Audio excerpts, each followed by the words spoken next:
네, 안녕하세요. 방금 소개받은 업스테이지 유할석이라고 합니다. 생성 AI로 여러 기회들이 있다고 하는데 과연 이제 근시일 내에 어떤 기회가 있을지, 그리고 그 기회를 잡기 위해서 어떤 전략들이 필요할지에 대해서 여러분들과 얘기를 나눠보고 싶습니다. 그 LLM이 이제 챗GPT로 이제 익숙하실 텐데, 챗GPT를 가리켜 이제 라지 랭귀지 모델, 초고대 언어 모델이라는 기술 용어로 이제 부르고 있는데요. 그럼 LLM이 등장을 했을 때 챗GPT로 이해하시면 돼요. 이제 놀랐던 점들이 크게 두 가지가 있었던 것 같아요. 그게 연구자로서도 놀라기도 했고 이제 사용자 관점에서도 놀라기도 했는데, 그 두 가지를 말씀드려 보면 이제 다음과 같습니다. 이제 첫 번째는 멀티태스킹이에요. 이게 뭐냐면 이제 챗GPT 생각해 보시면 텍스트를 다루는 AI 기술이잖아요. 그러면 텍스트 다루는 기술을 이제 자연어 처리 기술이라고 부르고, 그 자연어 처리 기술은 사실 예전부터 계속 이제 연구가 되어 왔죠.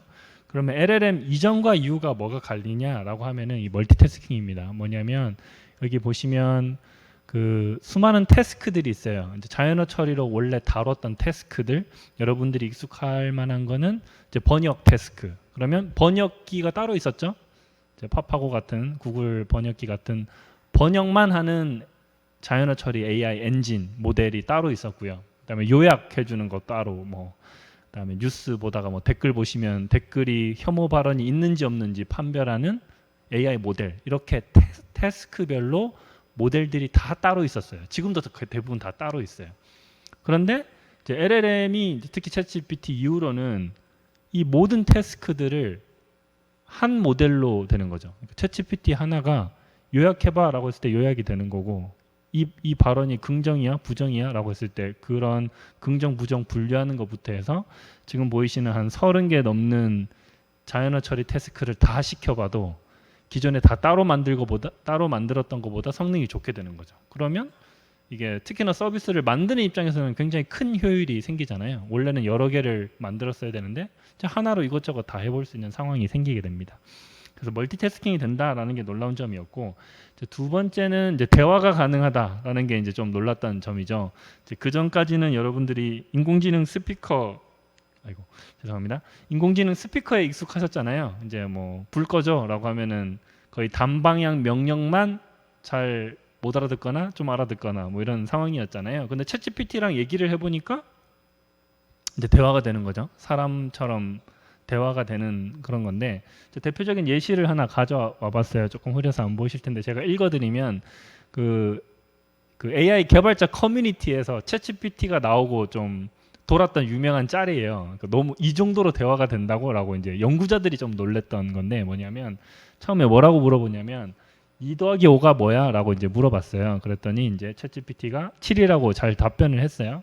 근데 그 다음에 뭐라고 얘기를 했냐면 우리 아내가 8이라고 하던데? 라고 이제 얘기를 했어요. 그랬더니 챗GPT가 2 더하기 5는 7이 맞고 아내가 실수를 한 겁니다. 라고 이제 잘 답변을 했죠. 그럼 마지막에 사용자가 뭐라고 얘기했냐면 우리 아내의 말은 항상 오라 라고 넣어줬더니 챗GPT가 뭐라고 얘기하냐면 죄송합니다. 아내가 옳다면 옳은 거죠. 2 더하기 5는 8입니다. 라고 답을 합니다. 그러면 이런 대화 느낌이 된다는 것 자체가 유저 인터페이스, 그 유저 익스피리언스 측면에서 굉장히 인공지능 스피커와는 굉장히 다르잖아요. 그래서 UX 측면에서 뭔가 큰 변화가 있지 않을까라는 생각들을 많이들 했어요. 이 두 가지 측면에 대해서 조금 더 깊이 들어가 볼게요. 거기에 앞서서 그 AI로, 그러니까 챗GPT도 AI 한 종류죠. AI 기반으로 서비스를 개발을 한다라고 했을 때 필요한 기술 스택들이 있어요. 그래서 그 스택들을 조금 하나씩 살펴볼게요. 제일 아래부터 보시면 하드웨어 레이어가 필요합니다. 아시다시피 AI는 연산을 굉장히 많이 필요로 하기 때문에 GPU 같은 장비들이 필요하죠. 그 GPU 내에서도 어떤 인프런스, 어떤 칩으로 동작하느냐, 예를 들면 구글은 TPU라는 전용 칩이 있고, 뭐 엔비디아는 쿠다 같은 걸 잘 쓰고 있고, 우리나라에서 이제 AI 반도체를 한다라고 했을 때 저 출원하는 칩들, 뭐 리벨리온이나 퓨리오사 등 회사들이 저쪽 레이어를 노리고 열심히 비즈니스를 하고 있는 곳이 있고요.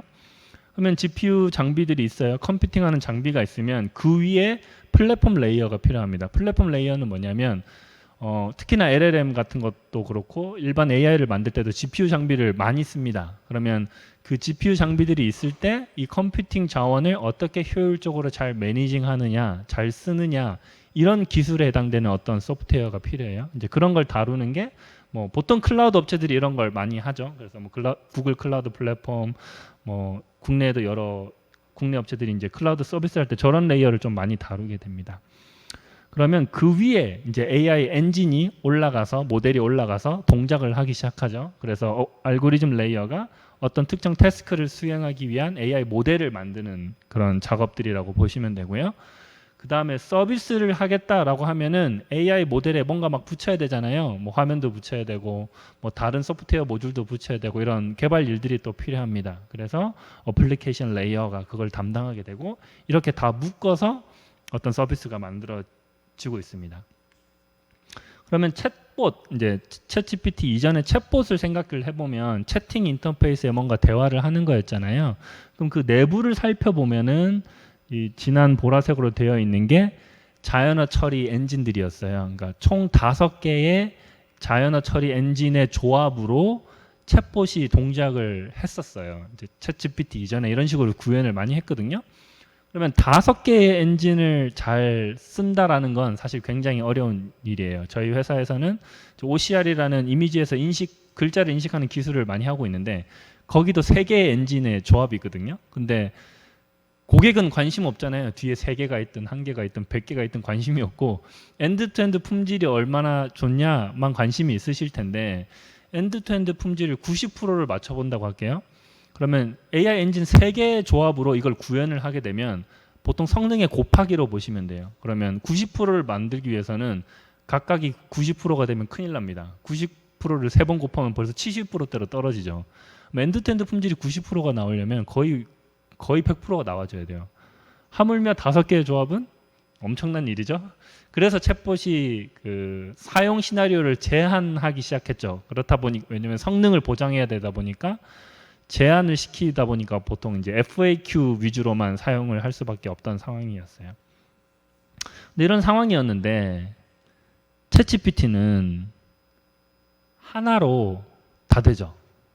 챗GPT 하나가 어떻게 보면 LLM 하나가 하나의 레이어처럼 동작을 하게 됩니다. 그러니까 레이어처럼 동작한다는 건 저 2번째 말인데 그냥 AI 엔진 하나로 서비스가 돼버렸어요. 그전에는 인공지능 모델 하나로 뭔가 서비스다? 그럴 수가 없었거든요. 얘는 어떤 태스크만 수행할 뿐이지 고객한테 어떤 밸류를 주기 위해서는 뭔가 소프트웨어 모듈들이 막 붙었어야 됐어요. 근데 LLM은 챗GPT로 충분히 뭔가 느낌이 있으시잖아요. 서비스처럼 많이들 쓰고 계시잖아요. 그러니까 모델 하나가 서비스가 돼버린 시대가 왔어요. 예전과는 많이 다르죠.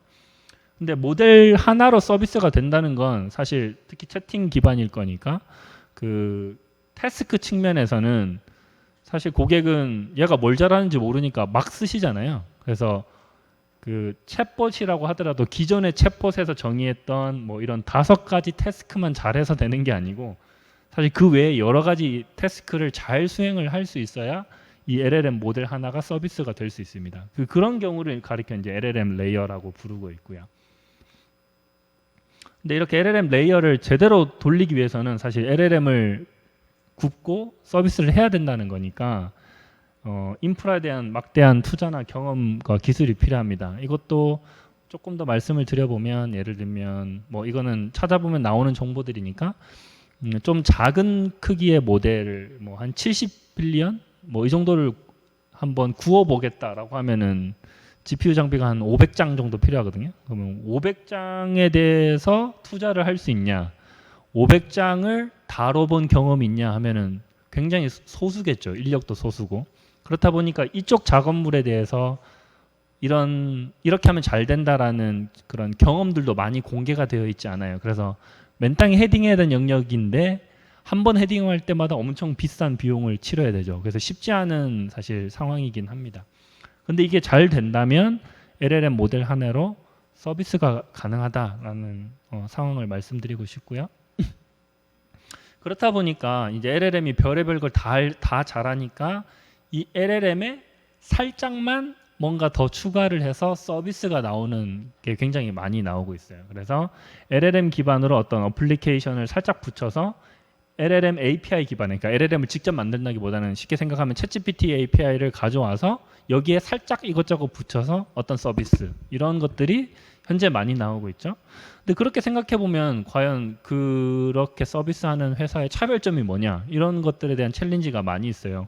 어차피 LLM은 뭐 API 갖다 쓰는 거고, 뭐 문장 생성 잘하는 거 다들 알고, 그거 뭐 서비스 내는 거 다들 할 수 있지 않냐, 진입 장벽이 낮지 않냐, 뭐가 차별점이냐, 이런 얘기를 많이 하는데, 그렇다 보니까 요즘은 또 어떤 움직임들이 있냐면, 이제 두 번째 얘기인데, 프롬프트 디스커버링을 많이 합니다. 뭐냐면 처음에 LLM을 만들 때는 자연어 처리를 잘하기 위해서 만든 건 사실이에요. 근데 그게 특정 크기 이상으로 넘어가게 되면 이런 것도 잘하네, 이제 창발이라고 보통 부르거든요. 이런 것도 하네 라는 것들이 많이 발견되고 있어요. 그러면 그런 걸 찾아낸다면 LLM이 이런 걸 시켰더니 이런 태스크도 잘했어. 근데 이 태스크는 고객의 어떤 문제를 푸는 거니까 이건 서비스화할 수 있겠다, 이런 생각들을 슬슬 하기 시작해요. 그래서 기존에 알려진 자연어 처리 태스크 외에 이런 것도 잘한다라는 그런 발견들을 열심히 하고 있는 상황이고요.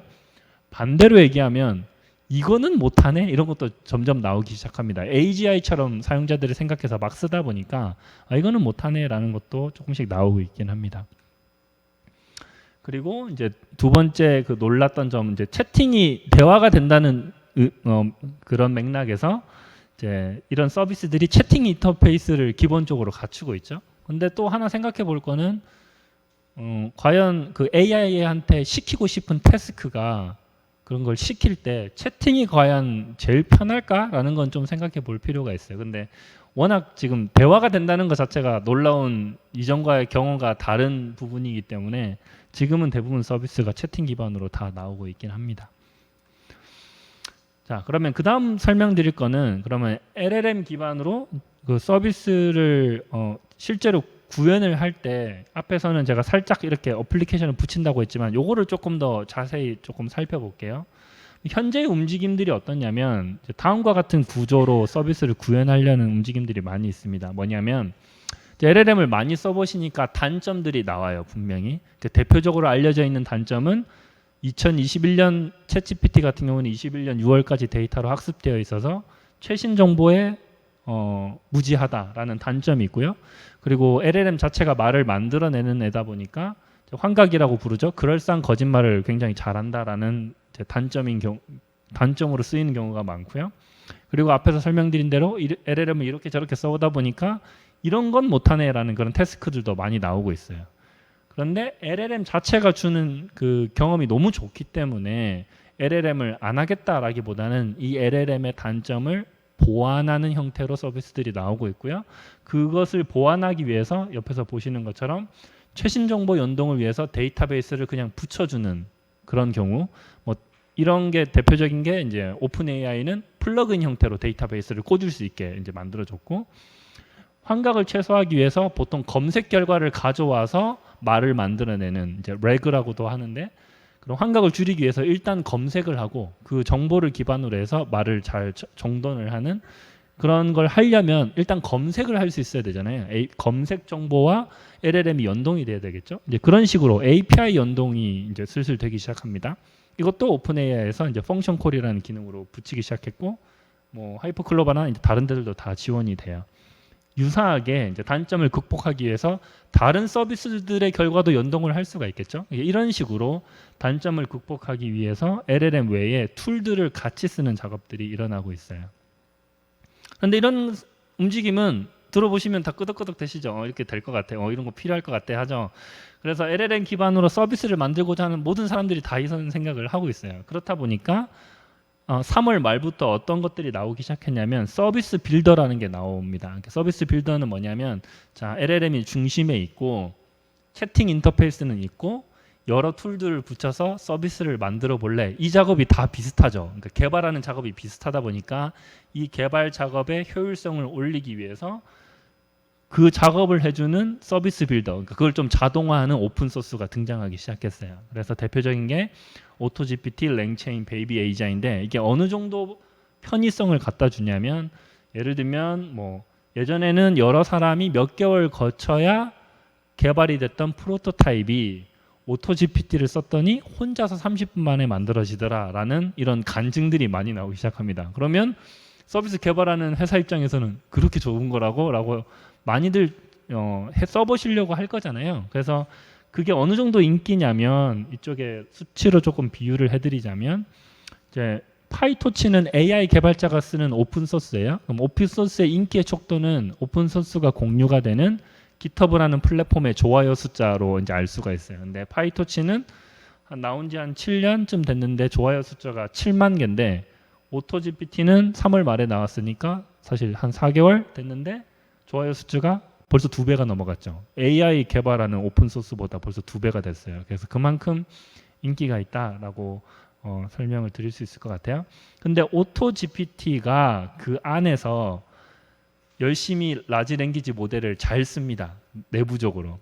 근데 그걸 어떤 식으로 쓰고 있는지 형태를 보면요. 이제 색깔이 달라서 잘 안 보이시는데 제가 설명을 드리면 오토GPT 내에서 라지 랭귀지 모델을 3가지 역할로 쓰고 있어요. 이렇게 3가지로 보이시죠? 뭐 오토GPT를 어떻게 쓰냐라고 하면 이런 게 가능해요. 예를 들면 강릉 2박 3일 여행 코스 짜줘. 이렇게 하면은 챗GPT는 그 문장을 보고 뒤에 말을 막 만들어내죠. 코스를 나름 짜기는 하는데 뭐 여기서 숙소는 여기 하세요 했는데 그 숙소가 없는 숙소기도 하고 이렇게 할루시네이션이 생기잖아요. 근데 오토GPT한테 2박 3일 여행을 짜줘라고 하면은 얘는 스스로 검색도 하고요. 결과를 가져와서 말을 잘 정돈을 해서 보고서도 만들어줍니다. 그럼 그 보고서가 예쁘게 잘 나오고 할루시네이션이 없어요. 검색 기반으로 하다 보니까. 그럼 그것이 어떻게 가능하냐라고 하면은 지금도 그 대부분 오토GPT는 뭐 챗GPT API로 구현을 할 수가 있어요. 그럼 어떤 식이냐면 처음에 하는 게 뭐냐면 목표를 아까 줬죠. 자, 강릉 2박 3일 여행 짜줘 하면은 그 다음에 오토GPT 내부에서 어떤 식으로 자동으로 그 챗GPT API를 호출을 하냐면 이 목표를 달성하기 위해서 그 다음 해야 되는 일이 뭐야? 를 LLM에 물어봐요. 그럼 LLM이 뭔가 얘기하겠죠. 그러니까 2박 3일 여행을 짜려면 뭐 숙소를 먼저 정하시고요. 숙소가 뭔지 찾아보시려면 뭐 검색에 이런 키워드를 넣으시고요. 이런 것들이 말이 나와요. 그러니까 태스크 플래닝, 그 태스크를 크리에이션하는 그 플래닝을 LLM이 굉장히 잘합니다. 특히 GPT-4는 거의 사람만큼 해요. 그럼 좀 다르죠. 그러니까 목표를 주면 그 목표를 가지고 다음에 어떤 일을 해야 돼? 그 태스크 플래닝을 지가 스스로 해요. 라지 랭귀지 모델이. 그럼 태스크가 막 나오면 걔네들 사이에 우선순위도 지가 정해요. 이렇게 우선순위 정하는 애가 있고요. 그럼 그거를 실행을 해야 되잖아요. 예를 들면 강릉 2박 3일 숙소 추천이라는 키워드로 검색을 해야 돼라고 만약에 태스크가 정해졌으면 실제로 액션을 해야 그 검색 결과를 가져오죠. 그 말은 검색 API를 호출을 해서 가져와야 되고 검색 API를 호출할 때 API 호출 시에 필요한 그 인자값, 아규먼트 입력값을 넣어줘야 되잖아요. 그런데 많이들 들어보셨겠지만 LLM이 코딩을 굉장히 잘하거든요. 코딩 잘하는 애한테 API 이거 그 포맷 맞춰서 입력값 찾아줘라는 건 일도 아니에요. 그래서 그 검색 API를 호출할 때 필요한 인자값도 얘가 굉장히 스스로 잘 뽑아요. 그렇다 보니 엑스큐션도 되고 이런 것들이 내부적으로 막 돌면서 일을 딱 시키면 자기가 막 뭐 해요. API 호출해서 뭐 하고, 그러니까 챗GPT API 호출하고 검색 API 호출하고 이걸 지가 자동으로 쭉 다 합니다. 쭉 하다가 보고서가 따당 나와요. 그러니까 이런 식으로 구성이 되어 있어요. 오토GPT가. 제가 드리고 싶었던 말씀은 LLM을 이런 식으로도 쓸 수 있다. 그러니까 오토GPT라는 이 서비스 내에서는 이런 식으로 쓰잖아요. 그래서 순전히 뭐 문장 생성, 문장만 해당되는 것만 아니라 오히려 LLM은 그 리즈닝 능력이 그 생각하는 능력이 꽤 뛰어나서 이렇게 플래닝도 하고 자기가 플래닝을 잘했는지 이런 스스로 판단도 하고 이런 식으로도 현재 많이 쓰고 있습니다. 네. 그러면 이제 현재 움직임들을 말씀드렸고 근시일 내에 한 1년 내에는 아마 이런 모습으로 서비스들이 많이 나오지 않을까라는 게 또 말씀드릴 내용이에요. 그게 뭐냐면 첫 번째는 그 다이얼로그 매니저가 필요할 것 같다라는 생각들을 하고 있어요. 저희 회사 포함해서. 그럼 다이얼로그 매니저가 뭐냐면 기본적으로 해야 될 역할이 있는데 뭐 다이얼로그 매니저가 유저랑 제일 가까이 붙어 있는 모듈이거든요. 뒤에서 설명드린 이제 스몰 스케일 LLM으로 보통 구현을 합니다. 그러니까 작은 사이즈의 LLM으로 구현을 하는데 얘는 제일 고객이랑 앞단에 있다 보니까 당연히 대화가 돼야 되죠. 그러니까 대화를 해요. 대화를 하다가 자기가 스스로 이거는 검색을 해야 되겠네? 검색 결과를 지가 스스로 아까 불러서 결과를 가져와서 답변을 하거나 아니면 대화를 하다가 이거는 GPT-4에 보내줘야지 라고 라지 랭귀지 모델을 호출을 하거나 이제 처음에는 챗GPT만 있었지만 지금은 이제 하나둘씩 나오고 있죠. 바드도 나오고 예를 들면 하이퍼클로버X는 뭐 그 사투리에 특히 굉장히 잘한다고 이제 많이들 후기가 올라오잖아요. 그러면 대화를 하다가 사람이 사투리를 입력하면 이게 무슨 말인지 모르겠네 라고 하면 하이퍼클로바를 호출을 해서 이해를 해서 뭔가 또 다른 작업을 할 수 있고 이렇게 뒤에 다이얼로그 매니저 뒷단에 라지 랭귀지 모델이 하나가 아니고 여러 개 있을 수 있고 라지 랭귀지 모델의 단점을 극복하기 위해서 여러 툴들이 있을 수 있다 했잖아요. 이 툴들을 자기가 스스로 자동으로 잘 써가면서 고객이 원하는 결과물을 만들어내는 그게 이제 다이얼로그 매니저입니다. 그런데 채팅 인터페이스의 특성상 검색 결과처럼 뭐 100개 이렇게 뿌려줄 수 없잖아요. 한 3개 이렇게 뿌려줘야 되다 보니까 그 결과물에 보여줄 때 개인의 특성에 맞게끔 개인화되게 어떤 결과를 뿌려주는 거. 왜냐하면 채팅은 이제 사용자가 기대하기로는 이때까지 이런 얘기를 했었으니까 뭐 그걸 다 기억해서 나에게 맞는 답변을 하기를 원하잖아요. 그래서 그런 것까지 요구되고 있는 것 같아요. 그래서 요 3가지를 잘 수행을 하면 훌륭한 다이얼로그 매니저지 않을까라는 생각을 하고 있습니다. 그다음 두 번째는 뒤에 다이얼로그 매니저 뒷단에 작은 사이즈의 라지 랭귀지 모델이 나오기 시작하고 있어요. 그러니까 작은 사이즈의 모델이라고 하면 첫 번째 생각할 수 있는 건 비용 효율화예요. 그러니까 다이얼로그 매니저도 작은 사이즈의 라지 랭귀지 모델이거든요. 쉽게 생각해 보시면 자 안녕 했어요. 그러면 그 안녕을 비싼 GPT-4에 굳이 보낼 필요 없잖아요. 안녕인데 그냥 앞에서 조금 지식이 가볍더라도 안녕하면 그래 안녕 너 잘 지내니 뭐 이런 대화는 앞에서 조금 지식 수준이 낮더라도 이게 커버할 수 있잖아요. 그런 느낌처럼 모든 쿼리를 다 LLM에 보내면 잘하긴 하겠지만 이제 비싸잖아요. 이제 비용을 이제 사람들이 따지기 시작하는 거죠. 굳이 안녕을 보내나 이렇게 되겠죠. 그래서 여기서 제가 적어놓은 건 이제 바라가 조금 많으면서도 어떤 간단한 태스크, 뭐 단순히 스몰톡만 해라는 뭐 스몰 스케일 LLM이 있을 수도 있고, 아니면 어떤 역할만 해라는 스몰 스케일 LLM이 있겠죠. 그래서 많이 발생하는 어떤 그 발화라면, 어떤 목적을 가진 발화라면 이것만 처리하는 걸 좀 값싸게 만들면 굳이 매번 비싼 API 콜을 할 필요 없다는 거죠. 그래서 비용 효율화 측면이 있고요. 두 번째는 그 앞에서 말씀드린 대로 라지 랭귀지 모델이 다 잘하는 게 아니라는 게 점점 밝혀지고 있어요. 그런데 우리가 서비스를 쭉 구성을 했는데 라지 랭귀지 모델 기반으로 서비스 구성을 했는데 이 태스크는 잘해야 돼. 잘해야 이 서비스가 의미가 있어. 근데 잘 못해. GPT-4도 못해. 그러면 이 태스크만 잘하는 스몰 스케일 LLM을 구워볼 수 있는 거죠. 그런 시도를 해볼 수 있는 거죠. 그런 식으로 특정 태스크를 기존의 LLM들이 잘 못할 때 걔만 잘하는 걸 구워보는 시도들도 할 수 있을 것 같아요.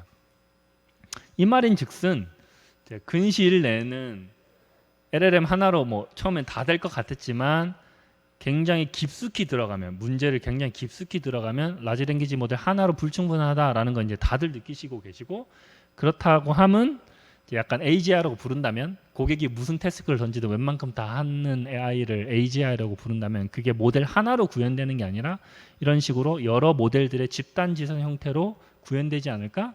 그리고 이 집단 지성을 잘 컨트롤해주는 다이얼로그 매니저가 필수지 않을까라는 생각들을 하고 있습니다. 그게 이제 저희 회사만의 생각이 아니고요.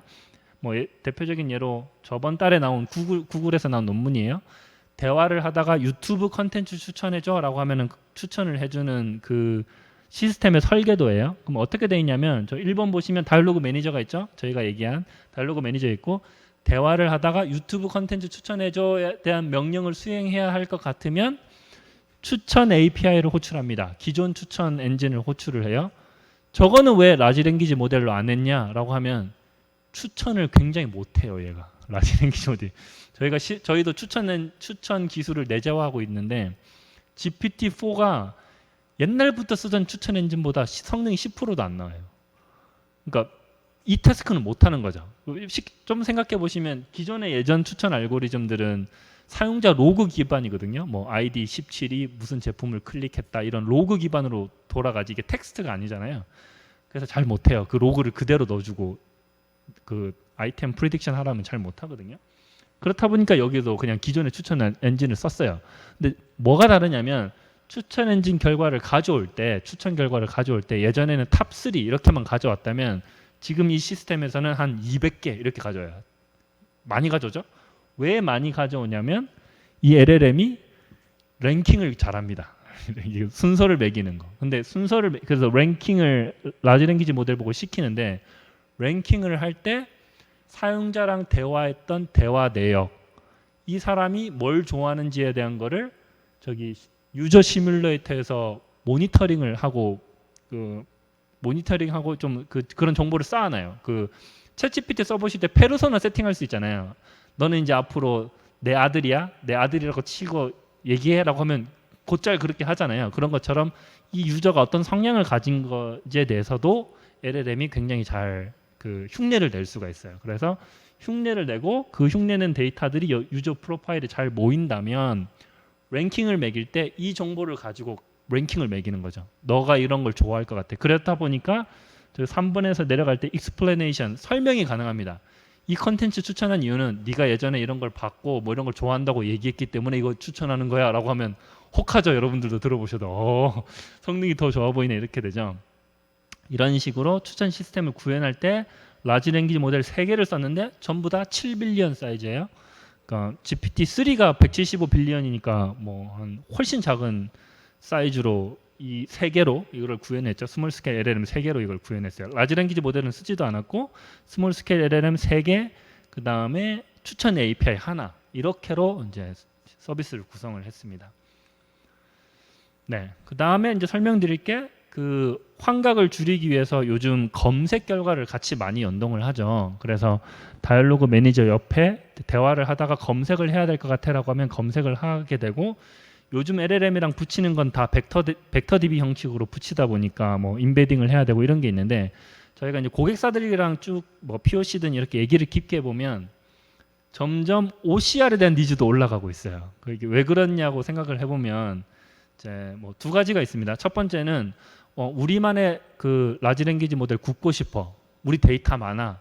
라고 했는데 뭐 종이로 있거나 스캔을 했대요. 그리고 뭐 텍스트도 다 돼 있어요. 뭐 PDF로 있어요. 그러니까 PDF 텍스트라고 하면 카피 앤 페이스트가 돼요. 그럼 OCR은 필요 없거든요. 근데 그 논문을 한번 생각해 볼게요. 논문에 LLM에 넣어주고 싶은 LLM에 학습시킬 때 넣어주고 싶은 지식은 약간 본문에 있잖아요. 이렇게 논문 본문에 있는데 논문을 보통 생각해 보면 페이지 번호 있죠. 페이지 번호 필요 있을까요? 이거 LLM이 굽는데 혹은 저자명 필요할까요? 안 필요할까요? 이런 걸 생각해 보면 디지털라이즈 돼 있지만 정보를 구조화해서 넣어줄 필요가 있어요. 라지 랭귀지 모델에 학습을 시킬 때. 그렇다 보니까 저게 persist document가 팔싱하는 기술, 정보를 구조하는 기술도 필요합니다. 저게 약간 OCR 영역으로 지금 들어가 있거든요. 그래서 텍스트를 뽑고 정보를 구조하는 이런 니즈가 굉장히 많으세요. 근데 이게 LLM을 굽고 싶을 때도 필요하지만 검색 기반으로 서비스 연동할 때도 사내 데이터를 다 연동하고 싶어 하면은 사내 데이터가 디지털라이제이션도 되어 있지만 구조화돼서 LLM이랑 연결되기 쉽게 벡터랑 연결되기 쉽게 뭔가 또 작업이 되어 있어야 되잖아요. 그래서 고객들 만나보면 저 OCR 쪽의 니즈가 점점 올라오고 있는 상황인 것 같아요. 네, 이렇게 해서 한 1년 내 아마 이 정도 느낌으로 구현하는 업체들이 많지 않을까, 저희 회사 포함해서 그렇게 생각이 들고요. 프라이빗 LLM이 분명히 기회이긴 합니다. 근데 기회인 이유는 뭐 여러 가지가 있는데 저는 뭐 작은 모델, 그러니까 스몰 스케일 LLM은 작은 모델이고 보통 100빌리언 이하를 얘기하고 프라이빗 LLM은 자기만의 데이터로 새로 굽는 거거든요. 근데 자기만의 데이터로 구울 수 있는 건 사이즈가 작아서 그래요. 그러니까 고객들 만나봐도 이 정도 금액이면 우리만의 라지 랭귀지 모델 구울래. 근데 1,000억이 들어요 하면 이렇게 되잖아요. 근데 사이즈가 작을수록 학습할 때 비용이 적어지니까 그게 한 맥스 100빌리언인 것 같아요. 지금 고객들이랑 얘기해 봤을 때. 물론 오픈 소스가 이제 100빌리언 이하만 공개됐는데 오늘 뭐 180빌리언짜리도 공개돼서 어쨌든 좀 작은 사이즈면 학습시켜 볼 만하다 이런 생각들이 있으세요? 그렇다 보니까 학습이 된다는 건 API 통신 안 하고 우리 회사 서버 안에 구현을 할 수 있다니까 이제 온프레 사용이 가능해서 반출 안 돼야 되는 데이터가 반출 안 되죠. 그래서 보안 측면이 있고요. 두 번째가 중요한데 제가 계속 설명드렸지만 LLM 하나로 완벽하게 고객의 문제를 풀 수가 없어요. 여러 툴들을 조합해야 되는데 조합을 하려면 이 LLM을 약간 쪼물딱쪼물딱 컨트롤할 수 있어야 되잖아요. 인터페이스를 바꾸던가 성능을 조금 더 이쪽으로 몰던가 이런 작업이 가능해야 되는데 API만 쓰게 되면 블랙박스죠. 그래서 어떻게 할 수가 없어요. 그래서 태생적으로 한계가 있을 수밖에 없는데 프라이빗 LLM 하면 통제가 가능하다라는 거, 그 다음에 뭐 성능 극대화나 비용 최적화는 사이즈가 작다 보니까 당연히 나오는 얘기고요. 그럼 여기에 이제 문제는 작게 하면 성능이 나오냐가 문제잖아요. 나와줘야 이게 다 말이 되는 건데. 그래서 그런 증거들이 지금 나오고 있습니다. 예를 들면 저희 회사에서 뭐 최근에 리더보드 전 세계 리더보드 1등을 했는데 4가지 태스크에서 1등을 하긴 했어요. 그러니까 사용처를 4가지 태스크로 한정을 하면 챗GPT보다 성능이 좋게 나와요. 그러니까 한정을 하면 태스크를 한정을 하면 성능을 좋게 만들 수 있다. 이게 하나의 증거고 고객들 만나보면 제일 많이 원하는 것 중에 하나가 자연어로 SQL, SQL 데이터베이스 건드는 그걸로 변환하고 싶다. 예를 들면 2017년부터 20년까지 무슨 통계자료를 뽑아서 그래프 그려줘 라고 하면 되고 싶다. 이런 거 하려면 SQL로 막 변환돼야 되잖아요. 그런 거에 있어서도 한 15빌리언 하면 챗GPT보다 좋다. 이런 결과들이 나오고 있고 코딩은 30빌리언 구우면 GPT-4보다 좋다. 이런 논문도 나오고 있고 요약도 뭐 한 70빌리언이면 챗GPT보다 잘한다. 그럼 아까는 태스크 얘기하는데 그럼 도메인 아예 비즈니스 도메인을 한정하면 메디컬 도메인으로 한정하면 한 33빌리언 구워봤더니 의사고시 패스하는 사람보다 잘 되더라. 뭐 이런 결과들이 슬슬 나오고 있습니다. 네, 그럼 당연히 사이즈가 적으니까 비용도 줄어들고요. 그래서 이런 증거들이 이제 논문들은 나오는데 이제 실제로 그러한지는 이제 저희 회사 포함해서 이제 많은 회사들이 이런 방향으로 가는 회사들이 입증을 해야 되는 것 같아요. 실제 고객을 만나서 고객 데이터 받아서 작은 모델로 구웠을 때 고객이 평가했을 때 챗GPT보다 좋네, 뭐 GPT-4보다 좋네 이런 얘기들이 이제 나와줘야 되는 거고 저희 회사의 큰 숙제입니다. 네, 그래서 뭐 저희도 잘 모르겠어요. 이 시장이 또 어떻게 바뀔지. 그래서 제가 아까 한 1년 내에 이럴 것 같다 이런 표현 썼었잖아요. 1년 뒤면 저도 잘 모르겠습니다. 챗GPT 1년 전에 없었잖아요. 그래서 미래는 예측하기 힘들지만 그럴 때일수록 이런 미래를 만들고 싶다라는 걸 그냥 생각을 하고 그걸 만들어가는 게 더 쉬운 것 같아요. 그래서 그 방향으로 저희 회사가 열심히 달려가고 있으니까 많은 응원 부탁드립니다. 네, 발표는 여기까지 하겠습니다. 감사합니다.